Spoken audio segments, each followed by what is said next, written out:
Hey guys, this side Dr. Shiv here. So this video is for beginners who are going to do general practice in future. So don't expect I'm going to explain everything here. So let's begin. So we are talking about a very famous brand hifenac MR, जो कि Intas company बनाती है इसको।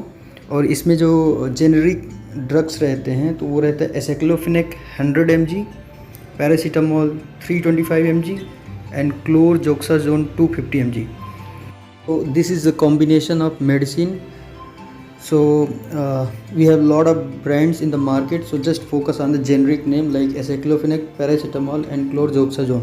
So अब हम ये किन बीमारी में ये कॉम्बिनेशन स्पेशली देते हैं, तो जस्ट रिमेंबर रखना है कि ऑस्टियोआर्थराइटिस, रिमेटिक डिसऑर्डर्स जो भी हैं एंड पेनफुल बॉडी कंडीशन, जैसे बहुत पूरी बॉडी में मस्कुलर पेन हो रहा है, अर्थराइटिस टाइप का पेन है और रिमेटिक टाइप के पेन हो रहे हैं या फीवर हो रहा है, तो ये बहुत ही इफ़ेक्टिव एक कॉम्बिनेशन है।